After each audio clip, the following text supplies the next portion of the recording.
Bismillahirrahmanirrahim. Assalamualaikum warahmatullahi wabarakatuh. Nama saya Rindia Maharani Putri, dosen kimia di Institut Teknologi Bandung. Tugas ini saya buat untuk memenuhi kewajiban pada kegiatan Latsar, yaitu untuk materi wawasan kebangsaan. Sejak tahun lalu, saya tergabung pada gugus tugas atau task force COVID-19 di bagian penyiapan kit deteksi atau metode deteksi non-PCR. Di bawah bimbingan ketua kami, yaitu Ibu Profesor Desi Natalia, saya mewakili kelompok keahlian biokimia di ITB, mulai mengembangkan kit berbasis deteksi antibodi, IgG, dan IgM. Berikut adalah beberapa cuplikan video saat saya terlibat dalam pembuatan kit tersebut. Terima kasih. Kenalkan, nama saya Rindia Maharani Putri, biasa dipanggil Rindia.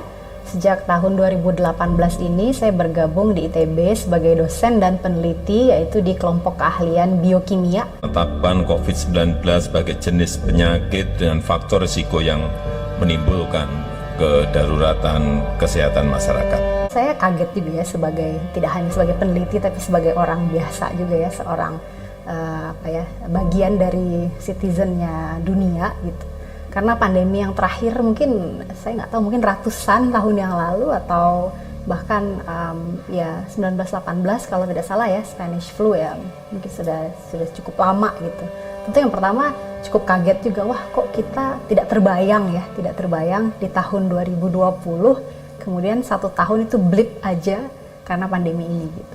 Scientific advancement itu ternyata sudah sangat luar biasa sebetulnya, mengingat si penyakit COVID-19 ini kan baru diketahui mungkin belum setahun, tapi orang sudah tahu struktur proteinnya, orang sudah tahu dia menular lewat udara, orang sudah tahu kadang-kadang dia misalnya dalam kondisi tertentu bisa bertahan berapa jam.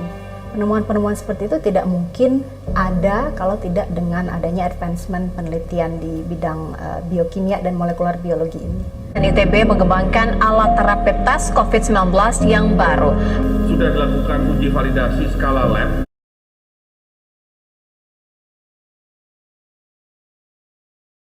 Keahlian kami itu adalah memproduksi istilahnya protein rekombinan. Jadi protein yang tadinya tidak ada di suatu makhluk, itu kita desain secara rekayasa genetika, lalu makhluk itu nanti bisa menghasilkan protein itu. Nah, protein yang kita gunakan di sini namanya Escherichia coli atau E. coli. Lalu kita rekayasa secara genetik sehingga dia bisa kemudian menghasilkan protein-proteinnya virus. Jadi kalau kita misalnya tahu struktur virus itu kira-kira seperti bola dan di luarnya ada duri-durinya begitu. Nah, di lab ini kita hasilkan durinya itu, bagian dari spike-nya itu kita hasilkan secara rekombinan di sel E. coli. Lakukan ini untuk membantu kondisi saat ini. Saya pikir itu yang membuat kita terus bergerak, terus semangat meskipun lagi cuti bersama seperti kemarin sekalipun, kita tetap melakukan riset ya. Karena kita punya motivasi yang kuat untuk bisa melakukan apa yang kita bisa. Tapi sebagai peneliti secara general, kita harus sering membaca, kita harus selalu memiliki pikiran yang terbuka. Lalu kita lihat apa yang orang lakukan sudah sampai mana gitu ya. Di situ nanti kita akan timbul rasa motivasi, kemudian rasa keingintahuan, oh saya juga ingin berkontribusi misalnya. Atau ada yang orang lakukan di luar negeri, lalu kita berpikir, oh saya juga bisa kok lakukan ini di Indonesia. Dalam kegiatan pengembangan kit COVID-19 berbasis antibodi, IgG, dan IgM, tercermin beberapa nilai-nilai bela negara. Yang pertama adalah cinta tanah air dengan indikator jiwa patriotisme terhadap bangsa dan negara, dan juga indikator memberikan kontribusi pada kemajuan bangsa dan negara, dan bangga menggunakan hasil produk bangsa Indonesia. Kemudian nilai-nilai bela negara yang kedua adalah kesadaran berbangsa dan bernegara, dengan indikator berpikir, bersikap, dan berbuat yang terbaik bagi bangsa dan negara.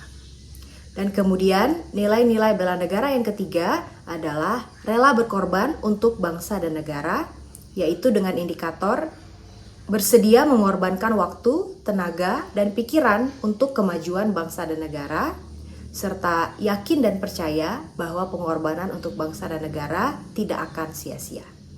Terima kasih. Assalamualaikum warahmatullahi wabarakatuh.